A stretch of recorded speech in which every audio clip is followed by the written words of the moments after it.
왜 아무런 죄도 없이 순수한 어린아이들이 신체 장애자로 태어나서 한평생을 살아야 하는 것입니까? 왜 사람들이 나이가 들면 그토록 고난을 당해야 하는 겁니까? 왜 의인들은 고통을 당하고 있는데 악한 이들은 잘 나가는 것 같이 보이는 이유가 무엇입니까? 하나님께서는 그 모든 것들을 상관하시지 않으시는 것입니까? 아니면 하나님께서는 그 모든 것들을 어떻게 하실 수가 없는 것입니까? 사람이 기독교인이 된다고 하는 것은 모든 고통으로부터 어떤 면역력을 얻게 되는 것입니까? 우리는 성경을 살펴보면서 그 문제에 대해서, 즉 우리가 왜 고난을 당해야 하는가에 대해서 생각해 보도록 하겠습니다. 자, 시편 73편 1절로 9절을 읽어보겠습니다. 하나님이 참으로 이스라엘 중 마음이 정결한 자에게 선을 행하시나 나는 거의 실족할 뻔하였고 내 걸음이 미끄러질 뻔하였으니 이는 내가 악인의 형통함을 보고 오만한 자를 질시하였음이로다. 저희는 죽는 때에도 고통이 없고 그 힘이 건강하며 타인과 같은 고난이 없고 타인과 같은 재앙도 없나니 그러므로 교만이 저희 목걸이요 강포가 저희의 입는 옷이며 살찜으로 저희 눈이 솟아나며 저희 소득은 마음의 소원보다 진하며 저희는 능욕하며 악하게 압제하며 말하며 거만히 말하며 저희 입은 하늘에 두고 저희 혀는 땅에 두루 다니도다. 자, 설교자들에게 가장 자주 묻는 질문 중에 하나가 왜 착한 이들이 고통과 병마에 시달리고 실망과 좌절 같은 것으로 아픔의 고통을 당해야 하느냐 하는 것입니다. 왜 그렇습니까? 이 문제는 수천 년 동안 믿는 자들이나 혹은 믿지 않는 자들에게 똑같이 아주 골치 아픈 의문으로 남아 있습니다. 자, 만일 하나님이 성경에서 주장하듯이 전능하시고 전지하시고 전애하신 하나님이시라면 그 하나님께서는 왜 그런 것들을 허락하시는 겁니까? 틀림없이 하나님께서는 순진한 어린아이들이 신체 장애자로 소아마비로 불구로 이 세상에 태어나는 것에 대해서 관심을 가지십니다. 하나님께서는 이런 모든 문제들에 관심을 갖고 계시고 애들이 학대받는 거 또한 노인들이 육신적이나 정신적 건강 상태에 대해서 관심을 갖고 계시는 것은 확실합니다. 그런데 왜 하나님께서는 사람들의 삶 속에서 비극적인 사고나 병 혹은 육체적인 정신적인 금전적인 감정적인 영적인 문제에서 보호하시거나 해결해 주시지 않는 것입니까? 아니면 해결하실 능력이 없으시는 겁니까? 그런 것에 대해서 누가 확실하게 대답하기가 쉽지는 않을 거예요. 저 개인적으로 가만히 성경을 보면 하나님과 가까이 살았고 하나님과 동행했고 했던 어떤 사람들 중에서는 일반 사람들보다 더 고통을 받았다고 하는 사실에 일단 위로를 받습니다. 요셉, 욥, 엘리야, 세례 요한, 베드로, 야고보, 바울, 그리고 그리스도의 복음 때문에 반모섬에 귀양 갔던 요한 등등의 사도들, 다른 여러 사람들을 또 기억해낼 수가 있을 겁니다. 자, 우선 한 가지, 하나님의 자식이 되고 하나님의 백성이 되고 하나님을 위해서 사는 사람이라고 그래서 이 세상에서 고통에 대한 면역성을 얻는 것은 아닙니다. 근데 가끔 우리는 이 세상에 일어나는 어떤 것들을 하나님의 뜻이라고 설명하기가 쉬워요. 말은 쉽죠. 우리가 당하는 모든 일들이 하나님의 뜻이다 라고 얘기하기가 쉬운데, 물론 하나님의 뜻일 수 있어. 그렇지만 다 그런 건 아니에요. 그러니까 이 세상에서 우리 주위에서 일어나는 모든 일들이 하나님의 뜻만은 아니에요. 어떤 것은 사단의 역사일 수 있어. 예를 들면 욥이 겪었던 소름 끼치는 고통들은 사탄의 역사였어요. 욥기 2장 4절로 7절을 참고하시기 바랍니다. 누가복음 13장 11절로 17절 말씀에 볼 것 같으면 18 38년 동안 사단에게 묶여서 꼬부라졌던 여인을 예수님께서 고쳐주신 얘기가 나옵니다. 물론 사탄의 역사로 어떠한 일이 일어날 수 있습니다. 귀신한테 사로잡혀서 건강상의 문제나 소름 끼치는 비극이 어떤 사람에게 일어날 수 있어요. 그렇지만 다 그런 건 아니에요. 그러니까 이게 어려운 거예요. 어떤 사람들은 그 아픈 사람들에게 귀신 들려서 그렇다라고 얘기하는 분들도 있어. 맞을 수도 있어. 그렇지만 아닐 수도 있어요. 자, 어떤 고통은 우리 자신이 잘못 선택해서 주어질 수도 있습니다. 하나님께서는 사람을 자유의지를 갖도록 만드셨습니다. 그래서 우리는 행동의 자유, 결정의 자유, 선택의 자유가 있습니다. 그런데 가끔 깊이 생각해 보지 아니하고 선택함으로 어떤 고통의 결과를 얻을 수 있습니다. 그런 경우에는 방심하지 않고 아주 신중하게 생각을 해보고 결정을 하면 그 고통을 피할 수도 있을 것입니다. 우리는 선택을 잘할 수도 있고 선택을 잘못할 수도 있어요. 선택을 잘해서 일이 잘 될 수도 있고 선택을 잘못해서 고난을 받기도 합니다. 그러니까 우리가 어떠한 어려운 일을 당했다고 하는 것은 하나님의 뜻이라든지 사탄의 역사라든지 뭐 그럴 수도 있어요. 그렇지만 우리의 선택이 잘 되고 잘못될 수도 있다는 얘기입니다. 그러니까 가인은 동생을 살해하는 일을 선택했지 누가 가인에게 동생을 죽이도록 시킨 것은 아니에요. 그게 하나님의 뜻은 아니잖아요. 야곱은 거짓으로 속임수로 형 에서의 축복을 빼앗았어요. 그게 하나님의 뜻은 아니잖아요. 다윗은 밧세바와 불륜을 저지르고 그것을 가리기 위해서 밧세바의 남편 우리아를 죽도록 사건을 조장을 했습니다. 사무엘하 11장 14절로 21절을 한번 읽어보세요. 그게 하나님의 뜻은 아니잖아요. 그러니까 이 세상에 많은 악행은 사람이 악한 일을 행하는 것을 선택하기 때문에 서로 못되게 굴고 서로 악을 저지르게 되는 거죠. 그게 하나님의 뜻은 아니잖아요. 그러니까 사람은 죄를 안 짓는 것을 선택할 자유도 있고 죄를 짓는 것을 선택할 자유도 있습니다. 그러니까 우리가 선택을 잘못해서 그 잘못된 선택이 고통의 원인이 되는 수가 많습니다. 잠언 13장 15절에서 하나님께서는 괴사한 자, 곧 불충한 자의 길은 험하다 그랬어요. The way of the unfaithful is hard 그랬어요. 잠언 13장 15절.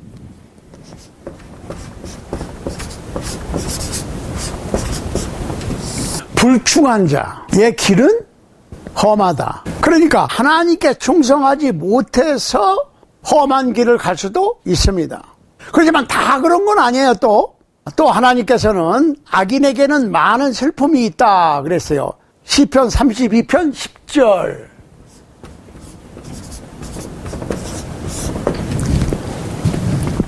악인에게는 많은 슬픔이 있다. Many sorrows shall be to the wicked 그랬어요. 악한 사람에게는 많은 슬픔이 있다. 자, 그 다음에 또 성경에 보면 이런 말씀이 있어요. 스스로 속이지 말라. 하나님은 만홀히 여김을 받지 아니하시나니 사람이 무엇으로 심든지 그대로 거두리라. 심는 대로 거둔다 그 말이에요. 그러니까 하나님께서는 인간에게 자유의지를 주셨고 인간이 잘못된 선택을 함으로 잘못된 선택 때문에 고난을 받을 수 있음을 아셨어요. 그거를 아셨음에도 불구하고 그렇게 만드셨습니다. 그러니까 하나님께서는 범죄하지 않는, 타락하지 않는 인간을 만드실 수도 있었어요. 하나님께서 범죄하지 않는 인간을 만드셨다면 그 인간은 하나님의 속성을 닮은 도덕적인 영적인 존재가 아니고 로봇겠죠. 로봇은 프로그램을 딱 해놓으면 절대로 그 프로그램을 벗어나지 않지요. 그러면 하나님께서 하나님의 형상대로 사람을 만드셨다고 하는 얘기는 결론적으로 하나님과 같이 자유의지를 가질 수 있는 영적인 도덕적인 존재로 인간을 만드셨고 그렇게 대우를 하시는 거예요. 인간이 못할 것은 아셨지만은 그렇게 만드신 거예요. 레슬리 D. 웨더헤드라고 하는 분이 수년 전에 The Will of God라고 하는 책을 썼어요. God's Will for Us. 우리를 향하신 하나님의 뜻.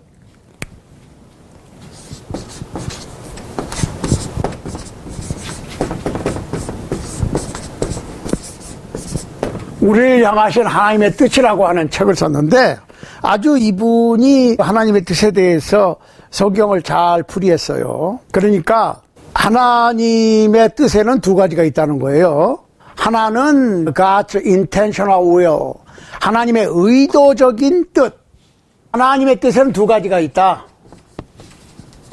하나는 의도적인 뜻이 있고 다른 하나는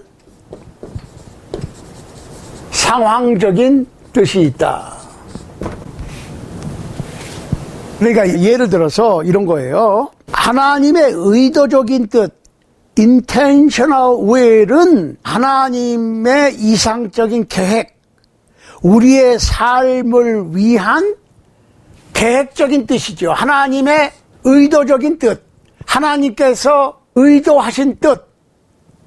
그런데 사람이 선택하는 것을 허락하셨으니까 만일에 사람이 옳지 않은 것을 선택해도 그것을 하나님께서 바꾸시는 게 아니라 그대로 놔두신다는 거지. 그래서 그거를 circumstantial will이라고 그럽니다. circumstantial will.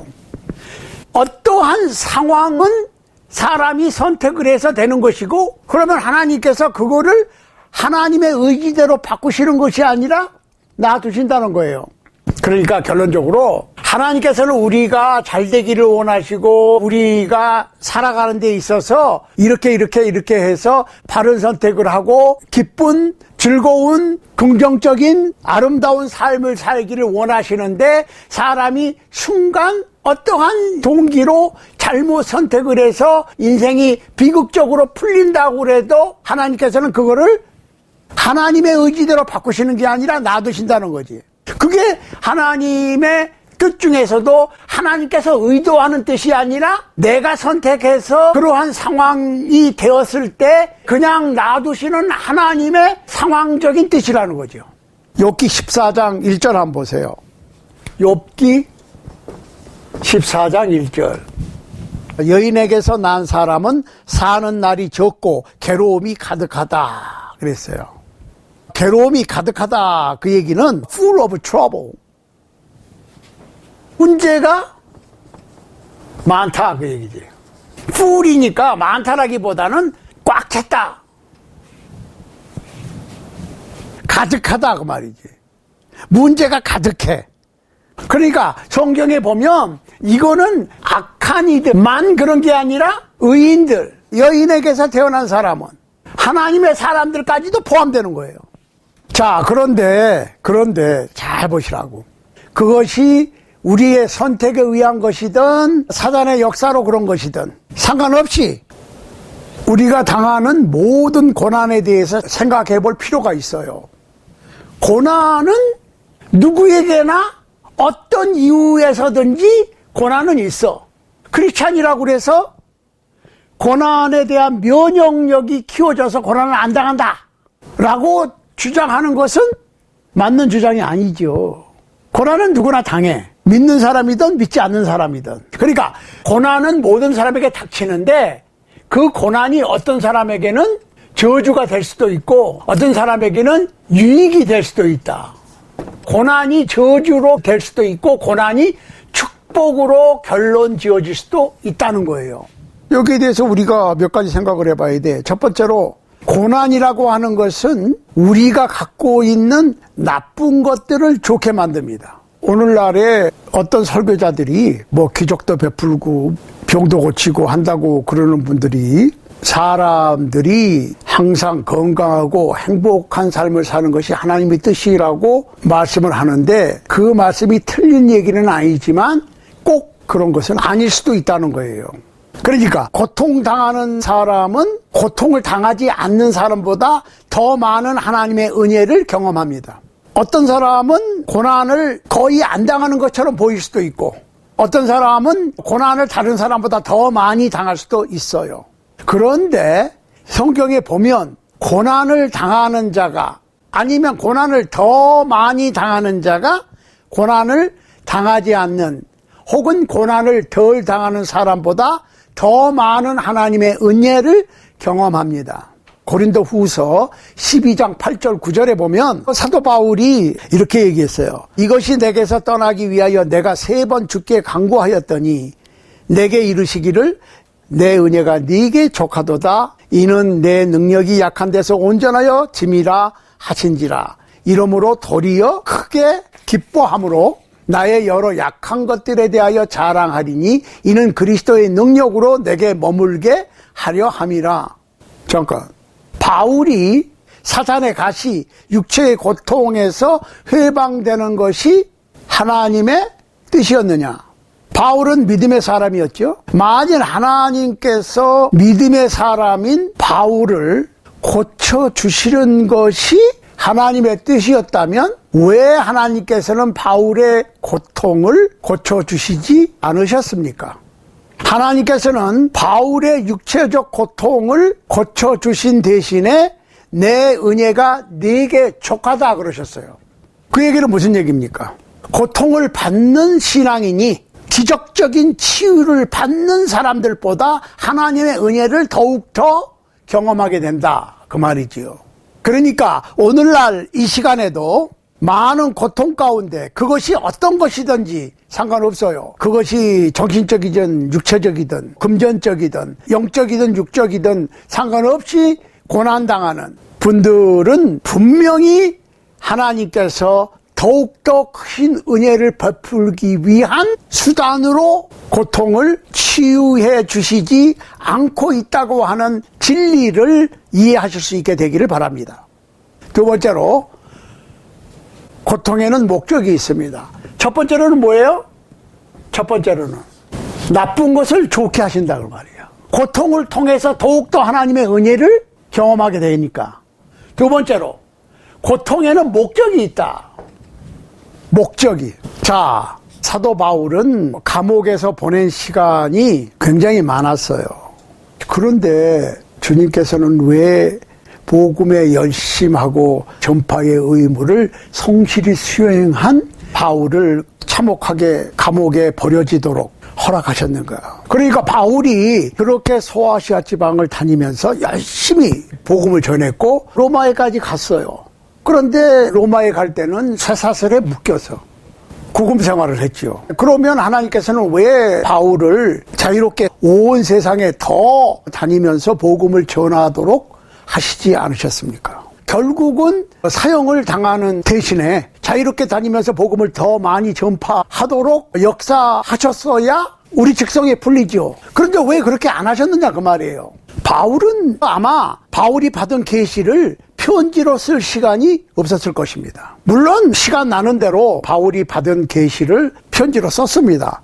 그런데 옥중서신, 바울이 평소에 자유롭게 다니면서 가르쳤던 것보다 감옥에서 옥중서신을 쓴 것이 오늘날까지 많은 교회들에게 더 오랫동안 더 많은 가르침과 영향력을 행사하게 하시기 위한 목적이 있었다, 이렇게 보는 거죠. 그러니까 고난을 당하는 사람들은 그 삶 속에서 하나님의 존재를 더 느끼고 하나님의 은혜를 더 실감하게 된다. 그러니까 계속해서 지금 바울 얘기를 하는 것은 바울이 여러 가지 경로로 많은 고난을 겪었기 때문에, 그리고 그 바울이 겪은 고난이 오늘날 현대를 살고 있는 여러분과 제가 겪는 고통들과 너무 흡사하기 때문에 계속 사도 바울의 얘기를 언급하는 것입니다.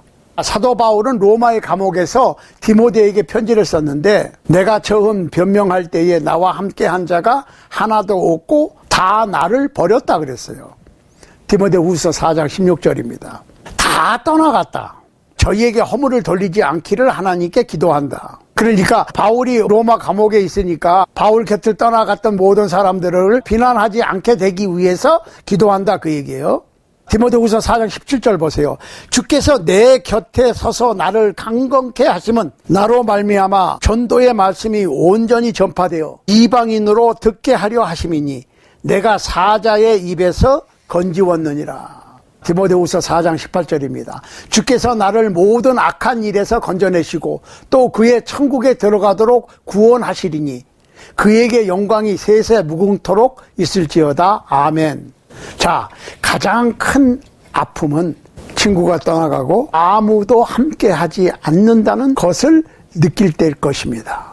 친구가 다 떠나가 버린 아픔의 깊은 수렁 속에서 모든 친구들은 다 떠나갔지만은 주님께서는 함께 하시고 주님께서는 옆에서 격려하시고 주님께서 함께 해주신다고 하는 것을 배우는 거예요. 그러니까 하나님은 모든 자비의 하나님이시고 위로의 하나님이십니다.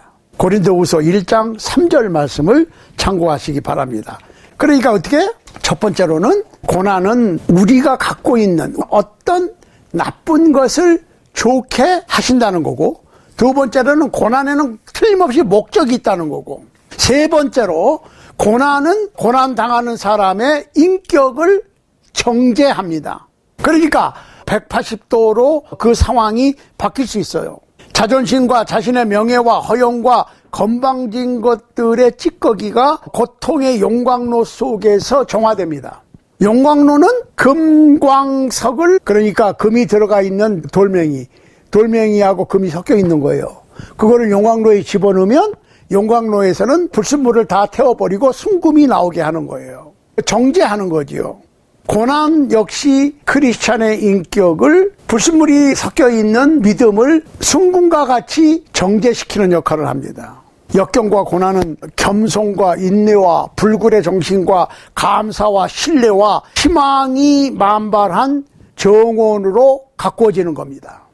그래서 사도 바울은 로마서 5장 3절 4절에서 우리가 환난 중에도 즐거워하나니 이는 환난은 인내를, 인내는 연단을, 연단은 소망을 이루는 줄 알미로다 그랬습니다. 고린도후서 4장 17절 18절 말씀을 보십시다. 우리의 잠시 받는 환난에 경한 것이 지극히 크고 영원한 영광에 중요한 것을 우리에게 이루게 함이니 우리의 돌아보는 것은 보이는 것이 아니요 보이지 않는 것이니 보이는 것은 잠깐이요 보이지 않는 것은 영원함이니라. 자, 이 세상에서 우리의 고통이 아무리 커도 하늘나라 저편에 기독교인을 기다리고 있는 영광의 무거운 곳과 비교해 보면 가볍고 잠깐입니다. 이 세상의 고난은 잠깐이고 하늘나라의 영광은 영원 무궁한 거지요. 우리는 이 세상에서 고통의 전체 스토리를 다 볼 수가 없어. 순간순간을 보는 거예요. 우리가 한 사람 한 사람 개인의 고통과 고난과 그 원인과 그 해결책과 그 앞일을 우리가 다 알 길은 없습니다. 그런데 한 가지 분명한 것은, 한 가지 공통적인 것은 이 땅의 모든 크리스찬들이 당하는 고난은 결국은 그 영혼에 도움이 되고 힘이 되고 격려가 되고 축복이 될 수 있다는 겁니다. 그러기 위해서 우리는 그리스도 안에 머물러 있는 것이 필요합니다. 어떤 고통은 우리가 선택을 잘못해서 당할 수 있어요. 그렇지만은 크리스찬으로 계속 그리스도 안에 남아 있다면 혹시 우리가 잘못된 선택을 했다 할지라도 하나님께서는 그 잘못된 선택을 축복으로 바꾸실 수 있다는 겁니다. 물론 심는 대로 거두는 거예요. 갈라디아서 5장 7절로 9절에 보면 자연계와 영계의 하나의 불변의 법칙이 있는데 심는 대로 거둔다는 겁니다. 보세요. 스스로 속이지 말라. 하나님은 만홀히 여김을 받지 아니하시나니 사람이 무엇으로 심든지 그대로 거두리라. 자기의 육체를 위하여 심는 자는 육체로부터 썩어진 것을 거두고 성령을 위하여 심는 자는 성령으로부터 영생을 거두리라. 우리가 선을 행하되 낙심하지 말지니 피곤하지 아니하면 때가 이름에 거두리라. 선을 행하는 것은 선을 뿌리는 거예요. 그러니까 선을 행하다 안 되면 악으로 바꾸면 굉장히 위험한 거예요. 우리가 이 세상에서 선을 행하든지 악을 행하든지 그 행함은 씨를 뿌리는 것과 같아. 선을 행해도 피곤하고 힘들고 어려울 수가 있어요. 악인들이 악을 행해도 잘 되니까 나도 선을 행하다가 악으로 바꿔. 그런 건 아니에요. 왜? 심는 대로 거두는 거니까. 그러니까 농사를 안 지어보면 사실은 이 말씀을 이해하기가 쉽지가 않습니다. 농사는 힘들어요. 내가 씨를 뿌리고 기임을 메고 잘 가꿔도 좋은 기후가 하나님께로부터 허락되지 않으면 좋은 추수를 할 수가 없어. 또 하나님께서 좋은 기후를 주셔도 내가 노력하지 않으면 안 돼요. 그러니까 시편에서 눈물을 흘리며 씨를 뿌리는 자는 기쁨으로 단을 거둔다고 그랬어요. 우리의 인생은 농사 짓는 거하고 똑같아요. 우리가 씨 뿌리고 가꾸는 땀 흘리는 것이 필요해. 그렇지만 하나님께서 좋은 기후를 주셔야 우리의 노력이 수확으로 나타나는 거지. 아무리 하나님께서 좋은 기후를 주셔도 땀 흘려 수고하지 않으면 좋은 수확을 거둘 수가 없어요. 이거 분명히 해야 됩니다. 그러니까 선을 행하되 낙심하지 말지니 피곤하지 아니하면 때가 이름에 거두리라. 심는 대로 거둔다고 하는 거예요. 그건 하나의 원칙이야. 자, 이 세상에서 이 세상의 인생을 시작하려고 그러면 일단 태어나서 사는 거지. 사도행전 2장 38절에 보면 죄를 포기하고 회개해서 하나님께로 돌아와. 그리고 예수 그리스도와 연합하여 세례를 받는 것으로 천국 백성이 되고, 갈라디아서 3장 26절 27절에 보시라고. 복음을 믿고 회개해서 세례로 순종하는 것이 크리스천이 되는 거예요. 그러고 그리스도 왕국의 시민으로 천국 백성으로 충성하는 삶을 살아야 됩니다. 그러면 상급이 하늘나라에서 여러분과 저를 기다리고 있는 겁니다. 사랑하는 여러분, 만약에 아직 성서적인 크리스찬이 되지 않으셨다면 크리스찬이 되기를 권해드리고, 이미 크리스찬이 된 여러분들은 천국 백성으로 충성할 수 있게 되기를 바랍니다. 그리스도인으로 살아야 돼요. 그리스도인으로 사는데 많은 어려움과 시시때때로 다가오는 고통과 고난이 있습니다. 크리스찬이 됐다고 그래가지고 고통과 고난에 면역력이 주어져가지고 이제 내 인생의 앞길은 빨간 신호등은 없고 오직 그린라이트, 푸른 신호등만 있다라고 생각하는 것은 잘못된 거예요. 고난을 당합니다. 그렇지만 그 고난이 축복으로 승화되는 그날을 기대하면서 오늘이라고 일컫는 동안에 최선을 다해서 천국 백성으로 그리스도인답게 하루하루의 삶을 영위할 수 있는 여러분과 제가 될 수 있게 되기를 간절히 소원합니다.